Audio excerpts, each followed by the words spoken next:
آپ دیکھ رہے ہیں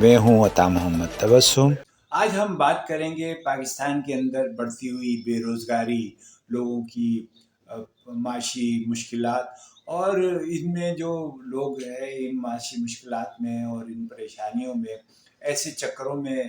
مبتلا ہو جاتے ہیں، ایسے معاملات میں الجھ جاتے ہیں کہ ان میں ان کی زندگی بھی خطرے میں پڑ جاتی ہے۔ گزشتہ دنوں ایک واقعہ راولپنڈی میں پیش آیا۔ ایک شخص نے جو ہے وہ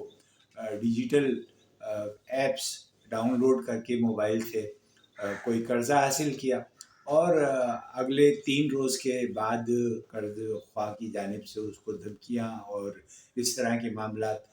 پیش آئے، جس کی وجہ سے وہ شخص خودکشی پر مجبور ہو گیا۔ تو پاکستان میں اس طرح کے واقعات بہت ہو رہے ہیں، لوگوں کو علم نہیں ہے، اس طرح کی شکایات جو ہیں وہ بڑھتی جا رہی ہیں۔ اب ایف آئی اے کے کرائم سیل جو ہے وہ سائبر کرائمز کے سلسلے میں ڈیجیٹل ایپس کے ذریعے جو لوگ قرضہ لیتے ہیں ان کے اوپر کریک ڈاؤن بھی ہو رہا ہے، اور ایسی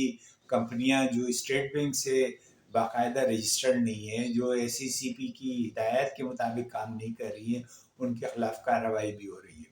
تو محتاط رہیں اور ایسا کوئی قرض نہ لیں جو ایپس کے ذریعے ہو، جو آپ کو سہانے خواب دکھا رہا ہو، جو یہ کہہ رہا ہو کہ جناب کوئی اس کے اوپر جو ہے منافع نہیں لیا جائے گا، بہت جلدی آپ کو قرض مل جائے گا۔ لیکن ایسے سارے واقعات جن کے اندر قرض دینے والے ہیں وہ آپ کو لوٹنے کے لیے ہیں، تو محتاط ہو جائیے۔ سوشل میڈیا پر ایسے سینکڑوں متاثرین موجود ہیں جنہوں نے آن لائن ذاتی قرض کی ایپس سے وصولی اور ادائیگی نہ کرنے کی صورت میں ڈرانے دھمکانے کے واقعات کو بیان کیا ہے، اور بہت سارے لوگ جو ہیں ان کے یہ تلخ تجربات جو ہیں، انہوں نے پریشانی کی حالت میں یہ قرضہ لیا، لیکن انہیں پھر جو تجربہ ہوا ہے اس سے ان کی نسلیں بھی پناہ مانگتی ہیں۔ سوشل میڈیا پر قرضہ دینے کی بہت ساری آن لائن ایپس موجود ہیں جو لوگوں کو چھوٹے قرضے فراہم کرتی ہیں۔ ڈیجیٹل قرضہ دینے والی یہ کمپنیاں مختلف ناموں سے سوشل میڈیا کے مختلف پلیٹ فارمز پر موجود ہیں۔ ان میں زیادہ تر کمپنیاں 10,000 50,000 تک قرضہ فراہم کرتی ہیں۔ ان کمپنیوں کی جانب سے تیز، آسان اور بروقت طریقوں سے قرضہ دینے کے اشتہار سوشل میڈیا پر چلتے ہیں، جس میں قرضہ لینے والے خواہش مند افراد کو 1 سے 2 دن میں قرضے کی سہولت دینے کا کہا جاتا ہے۔ آن لائن قرضہ دینے والی یہ ایپس پاکستان میں پلے اسٹور سے سب سے زیادہ ڈاؤن لوڈ ہونے والی ایپس میں شامل ہیں۔ پاکستان میں ڈیجیٹل قرضہ دینے کی ایپس کے بارے میں حکومتی ادارے سیکورٹی ان کا کہنا ہے کہ ڈیجیٹل قرض دینے والی کچھ ایپس نان بینکنگ کمپنیوں سے منسلک ہیں اور انہیں ایس ای سی پی کے ذریعے ریگولیٹ کیا جاتا ہے، اور باقاعدہ اس سلسلے میں انہیں لائسنس دیا جاتا ہے یا انہیں اسٹیٹ بینک لائسنس دیتا ہے۔ تاہم بہت ساری ایسی ایپس بغیر لائسنس کے کام کر رہی ہیں جو غیر قانونی ہے، کیونکہ قرضہ دینا ایک لائسنس یافتہ عمل ہے اور پاکستان کا قانون کسی کو نجی طور پر قرضہ دینے کی ممانعت کرتا ہے۔ قرضہ دینے والی آن لائن ایپس پر ایک ریکوری ایجنٹ کے طور پر کام کرنے والے فرد نے بتایا کہ یہ کمپنیاں جو ہیں وہ چاہے چھوٹا قرضہ دیں یا بڑا، کمپنی 7 دن کے بعد اس کی ادائیگی کا تقاضا شروع کر دیتی ہے، اور جبکہ ایپ میں یہ لکھا ہوتا ہے کہ یہ قرض 90 دن کے لیے ہے۔ جب کوئی قرض اپلائی کرتا ہے تو وہ سمجھتا ہے کہ اسے 90 دن کا وقت ملا ہوا ہے، اور قرضہ ملنے کے بعد اسے یہ پتہ چلتا ہے کہ 7 دن کے بعد ادا کرنا ہے۔ ایسے میں قرض لینے والا ہیلپ لائن پر کال کرے تو وہ ہر وقت مصروف ملتی ہے اور کسٹمر کو کوئی رسپانس نہیں دیا جاتا۔ سب سے بڑا مسئلہ یہ ہے کہ چھوٹے قرض لینے والے یہ افراد کسی مجبوری کے تحت قرض لیتے ہیں اور جلدی میں کمپنی کی ایپس کو بس سرسری طور سے پڑھ کر قرضے کے لیے اپلائی کر دیتے ہیں، یا بہت سارے افراد تو یہ پڑھنے کا وہ بھی نہیں کرتے اور وہ کمپنیوں کے جال میں پھنس جاتے ہیں۔ پاکستان میں ڈیجیٹل قرضہ حاصل کرنے والی ایپس کے خلاف بڑھتی ہوئی شکایات کے سلسلے میں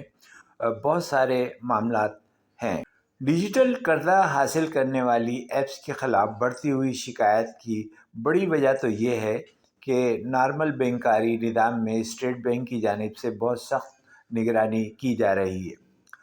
اور لیکن دنیا بھر میں کنزیومر فائنانس ایک ریگولیٹڈ بزنس ہوتا ہے تاکہ صارف کے مفاد کا تحفظ کیا جا سکے۔ دنیا بھر میں ڈیجیٹل طریقے سے قرضے دینے کی ایپس کام کر رہی ہیں، لیکن پاکستان میں یہ لون اب شارک بن چکی ہیں اور جس سے لوگوں کو شکار کیا جاتا ہے۔ بہت سارے قرضہ لینے والے تو ان پڑھ ہوتے ہیں اور وہ ان ایپس کے بارے میں جانتے بھی نہیں ہیں، اور بہت سارے لوگ جو ہیں وہ قواعد و ضوابط جو ہیں ان کی پابندی بھی نہیں کرتے۔ تو پاکستان میں جو کمپنیاں ڈیجیٹل پلیٹ فارم سے قرضہ دینے کا کام کر رہی ہیں ان میں مقامی اور غیر مقامی کمپنیاں بھی ہیں، اور زیادہ تر جو ہے مقامی کمپنیوں کے ساتھ چینی افراد پر مشتمل انتظامیہ ہے وہ کام کر رہی ہے، اور اس میں چین کی جانب سے ڈیجیٹل پلیٹ فارم کے ذریعے قرضہ دینے کی ایپس پر پابندی بھی لگی ہوئی ہے، لیکن یہاں پر یہ لوگوں کو نہیں بتایا جاتا، اور اب اس طرح کے واقعات جو ہے ان کی شکایت FIA کے سائبر کرائم سرکل کو دے دی گئی ہے، اور وہ ان مقدمات کے اوپر لوگوں کو گرفتار بھی کر رہے ہیں اور لوگوں سے جو بلیک میلنگ ہو رہی ہے اس کا سدباب بھی کر رہے ہیں۔ لیکن FIA نے کارروائی کرتے بہت ساری کمپنیوں کے دفاتر کو سیل بھی کیا ہے، اور FIA کا کہنا یہ ہے کہ شہریوں کو کال کرنے کا ٹارگٹ دیا جاتا ہے، اور ہر جو اس میں کمپنی میں جو کام کرتے ہیں وہ لوگ جو ہیں ہر فرد کو جو ہے روزانہ کی بنیاد پر 100 سے 150 افراد کو کال کرنے کا ٹارگٹ دیا جاتا ہے، جس کی وہ کالز کرتے ہیں اور آپ سے پوچھتے ہیں کہ آپ کو کوئی قرض تو نہیں چاہیے۔ ڈیجیٹل قرضوں کا شکار ہونے والے ایک شخص نے خودکشی کی بھی کوشش کی، اور یہ واقعہ جو ہے راولپنڈی میں پیش آیا، اور محمد مسعود کی مبینہ خودکشی کے جو واقعہ ہے اس کے بعد جو ہے FIA سرگرم ہو گئی ہے۔ انہوں نے لون ایپ کمپنی کے دفتر کو بھی سیل کیا ہے۔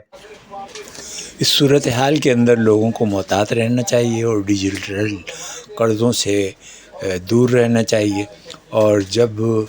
وہ اس طرح کے معاملات کے اندر پڑتے ہیں تو انہیں مشکلات کا سامنا ہوتا ہے، اس لیے مشکلات سے بچنے کے لیے احتیاط کرنی ضروری ہے۔